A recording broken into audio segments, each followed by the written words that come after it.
ನಮ್ಮ ಮೇಕೆದಾಟು ಇರ್ಬೋದು, ಭದ್ರಾ ಇರ್ಬೋದು, ಬೆಂಗಳೂರಿಗೆ ಸಂಬಂಧಪಟ್ಟಂತೆ ಇರ್ಬೋದು, ಕೆಲವು ವಿಚಾರಗಳನ್ನು ಅಪಾಯಿಂಟ್ಮೆಂಟ್ ಸಿಕ್ತು ಅಂತಂದ್ರೆ ಮಂತ್ರಿಗಳನ್ನು ಕೂಡ ಭೇಟಿ ಮಾಡ್ತಾರೆ. ಇದು ಶಿವಕುಮಾರ್ ಅವರಿಗೆ ಹೊಸದಲ್ಲ. ದೆಹಲಿ ಯಾತ್ರೆ ಹೊಸದಲ್ಲ, ದೆಹಲಿ ಪ್ರವಾಸಗಳು ಹೊಸದಲ್ಲ. ಏನ್ ಸರ್? ಉಪಮುಖ್ಯಮಂತ್ರಿಗಳು ಹೇಳಿದಾರಲ್ಲ, ಅಧ್ಯಕ್ಷರು ಹೇಳಿದಾರಲ್ಲ, 5 ವರ್ಷ ನಮ್ಮಪ್ಪನೇ ಸಿಎಂ ಅಂತ ಹೇಳಿದಾರಲ್ಲ. ಸ್ಪಷ್ಟವಾಗಿ ಸಿಗ್ನಲ್ ಬಂದಿದೆ ಅಂತ ಕೂಡ ಹೇಳಿದ್ದಾರೆ. ನನಗೆ ಗೊತ್ತಿಲ್ಲ, ಅವರಷ್ಟು ತಿಳುವಳಿಕೆ ದೊಡ್ಡವರು ನಾವಲ್ಲ, ಗೊತ್ತಾಯ್ತಲ್ಲ. ಅವ್ರೇನ್ ಹೇಳ್ತಾರೆ ಅದೇ ವೇದವಾಕ್ಯ. ಗೊತ್ತಿಲ್ಲ, ನೀವು ಯಾರನ್ನ ಬೇಕಾದ್ರೆ ಅನ್ಕೊಳ್ಳಿ. ನೀವ್ ಯಾಕೆ ಬೇರೆ ಕಡೆ ಡೈವರ್ಟ್ ಆಯ್ತೀರಿ? ಕೇಳಿದ್ದನ್ನ ಕರೆಕ್ಟ್ ಆಗಿರ್ಲಿ. ನೀವು ಕೇಳಿದ್ದಕ್ಕೆ ಉತ್ತರ ಹೇಳಿದ್ದೀನಿ ಅಷ್ಟೇ.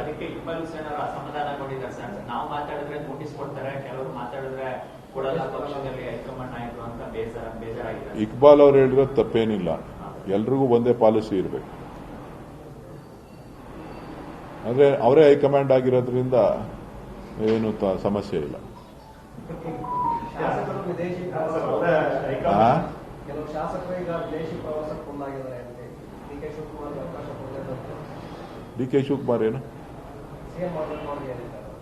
ಈಗ ನಾಯಕತ್ವ ವಿಚಾರ ಚರ್ಚೆ ಶಾಸಕರು ಬಜೆಟ್ ಶುರುವಾಗೋಕ್ಕೂ ಮುನ್ನ ವಿದೇಶ ಪ್ರವಾಸ ಸಜ್ಜಾಗಿದ್ದಾರೆ. ಯಾರು ಕರ್ಕೊಂಡು ಹೋಗೋರು? ಅದೇ ಈಗ ಚರ್ಚೆ ನಡೀತಾರೆ ಸರ್. ಯಾರು ಕರ್ಕೊಂಡು ಹೋಗೋರು? ಪ್ರವಾಸನ ಅಥವಾ ಆಯೋಜಿತ ಪ್ರವಾಸನ? ಯಾರು ಕರ್ಕೊಂಡು ಹೋಯ್ತಾ ಇರೋರು, ಯಾರು ಹೋಯ್ತಾ ಇರೋರು ಅನ್ನೋದು ಹೇಳ್ರಪ್ಪ.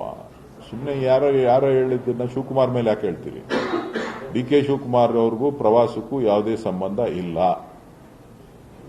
ಈ ವಿಚಾರವಾಗಿ ನಾನು ಬಹಳ ಸ್ಪಷ್ಟಪಡಿಸ್ತೀನಿ. ಪ್ರವಾಸ ಅವರ ವೈಯಕ್ತಿಕ ಇರ್ಬೋದು ಅಥವಾ ಬೇರೆಗಳು ಪ್ರಾಯೋಜಿತ್ವ ಇರ್ಬೋದು.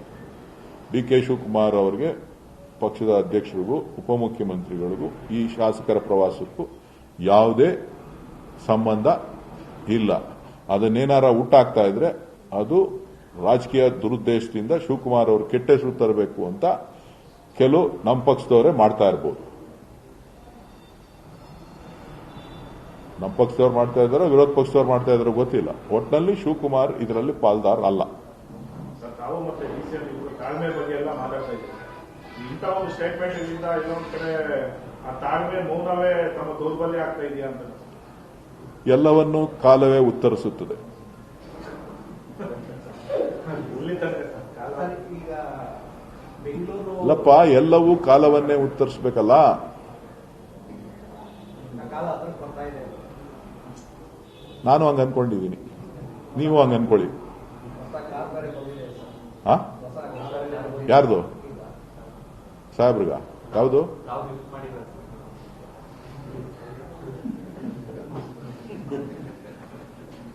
ಸಾಹೇಬ್ರಿಗಲ್ಲ. ಈಗ ಜಿಬಿಎ ಚುನಾವಣೆ ಮತ್ತೆ ಮುಂದಕ್ಕೆ ಹೋಗುತ್ತೆ ಈಗ ಚರ್ಚೆಗಳು ಶುರುವಾಗಿದೆ ಸರ್. ಯಾಕಂದ್ರೆ ಜೂನ್ ಒಳಗಡೆ ಆಗಲೇಬೇಕು ಅಂತೇಳಿ ಸುಪ್ರೀಂಗಿದೆ. ಬಟ್ ಕೆಲವು ತಾಂತ್ರಿಕ ಕಾರಣಗಳು ಕೂಡ ಇದೆ, ಹಾಗಾಗಿ ಮುಂದಕ್ಕೆ ಹೋಗುತ್ತೆ. ಏನೂ ಆಗಲ್ಲ. ಕಾಂಗ್ರೆಸ್ ಪಕ್ಷ ಚುನಾವಣೆಗೆ ಸಿದ್ಧತೆ ಮಾಡ್ಕೋತಾ ಇದೀವಿ. ನಮ್ಮ ಕ್ಷೇತ್ರದಲ್ಲಿ ನಾವು ಚುನಾವಣೆಗೆ ಸಿದ್ಧತೆಯ ತಯಾರಿಯನ್ನ ಮಾಡ್ತಾ ಇದ್ದೀವಿ. ಒಳ್ಳೇದಾಗುತ್ತೋ ಕೆಟ್ಟದ್ದಾಗುತ್ತೋ ಸ್ಥಳೀಯ ಸಂಸ್ಥೆಗಳಿಗೆ ಚುನಾವಣೆ ಆಗಲೇಬೇಕು ಅಂತಕ್ಕಂಥದ್ದು ನನ್ನ ವೈಯಕ್ತಿಕ ಅಭಿಪ್ರಾಯ. ಡಿ ಕೆ ಶಿವಕುಮಾರ್ ಇದೇ ಫಸ್ಟ್ ಬಾರಿ ಸರ್ ಪವರ್ ಶೇರಿಂಗ್ ಬಗ್ಗೆ ಒಂದಷ್ಟು ಕ್ಲಾರಿಟಿ ಕೊಟ್ಟಿದ್ದಾರೆ ಸರ್. ಸಿಎಂ ನಾವು ಗದ್ದಲು ಮುಚ್ಚಿ ಮಾತಾಡ್ಕೊಂಡಿಲ್ಲ, ಹೈಕಮಾಂಡ್ ಮುಂದೆ ಮಾತಾಡ್ಕೊಂಡಿದ್ದೀವಿ ಅಂತ ಕ್ಲಾರಿಟಿಯಾಗಿ ಹೇಳಿದ್ದಾರೆ. ಇಷ್ಟು ದಿನ ಡಿಸಿಎಂ ಅವರು ಆ ತರ ಎಲ್ಲೂ ಕೂಡ ಮಾತಾಡಿದ್ದಿಲ್ಲ. ಈ ಬಾರಿ ಬಹಿರಂಗವಾಗಿ ಹೇಳಿದ್ದಾರೆ ಸರ್. ಸಿದ್ದರಾಮಯ್ಯ ನಾವೆಲ್ಲ ಹೇಳಿರೋದು ಡಿ ಕೆ ಶಿವಕುಮಾರ್ ಅವರು, ಕೇಳಬೇಕಾಗಿರೋದು ಅವ್ರನ್ನ. ನನ್ನನ್ನ ಕೇಳಿದ್ರೆ ಏನು ಹೇಳಿ? ನನ್ನನ್ನು ಕೇಳಿದ್ದೆಲ್ಲ ಉತ್ತರ ಹೇಳಿದ್ದೀನಿ.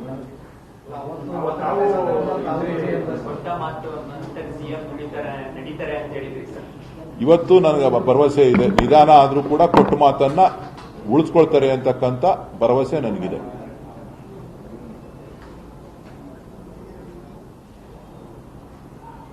ಹೈಕಮಾಂಡ್ ನಾಯಕರು ಭೇಟಿ ಮಾಡುವಂತ ಅಗತ್ಯ ಏನಿಲ್ಲ ಸರ್. ಯಾರು? ನೋಡ್ರಿ, ನಾವು ಯಾವತ್ತೂ ಕೂಡ ನಮ್ಮ ಪಕ್ಷ ಡೆಲ್ಲಿಗೆ ಹೋದ್ರೆ ನಮ್ಮ ಹೈಕಮಾಂಡ್ ನಮ್ ಅವಕಾಶ ಸಿಗ್ದಾಗೆಲ್ಲ ಭೇಟಿ ಮಾಡ್ತಾನೆ ಇರ್ತೀವಿ. ಕೆಲವು ವಿಚಾರಗಳನ್ನ ಚರ್ಚೆ ಮಾಡ್ತಾನೆ. ಅದು ಒಂದು ಸಂಬಂಧ ಬಾಂಧವ್ಯಕ್ಕೋಸ್ಕರ ನಾವು ಪ್ರತಿ ಸಂದರ್ಭದಲ್ಲೂ ಭೇಟಿ ಮಾಡುವಂಥದ್ದು. ಪಕ್ಷದ ವಿಚಾರ ಇರ್ತದೆ, ಕ್ಷೇತ್ರದ ವಿಚಾರ ಇರ್ತದೆ, ಬೇರೆ ಬೇರೆ ವಿಚಾರಗಳಿರ್ತದೆ. ಹಾಗಾಗಿ ಅದಕ್ಕೆ ಅರ್ಥ ಇಲ್ಲ. ಕೆಲವರು ಬೇರೆ ಟೈಮ್ ಕೆಲಸಕ್ಕೋಸ್ಕರ ಮಾತ್ರ ಹೋಗ್ತಾರೆ. ಪರ್ಟಿಕ್ಯುಲರ್ ಆಗಿ ಇಂಥದ್ದೇ ಗುರಿ ಉದ್ದೇಶಗಳನ್ನ ಇಟ್ಕೊಂಡು ಹೋಗ್ತಾರೆ. ಶಿವಕುಮಾರ್ ಅವರು ಆ ಕ್ಯಾರೆಕ್ಟರ್ ಅಲ್ಲಿ ಇಲ್ಲ. ಸರ್, ಸಿಎಂ ಪರವಾಗಿರೋ ಕೆಲವು ಶಾಸಕರು 25 ಜನ ಫಾರಿನ್ ಟ್ರಿಪ್ಪಿಗೆ ಹೋಗ್ತಾ ಇದ್ದಾರೆ. ಫೆಬ್ರವರಿ 14 ಹೋಗಿ ಒಂದು 10 ದಿನ ವಿದೇಶಗಳಲ್ಲಿ ಸಮಯ ಕಳೆದಿದ್ದಾರೆ.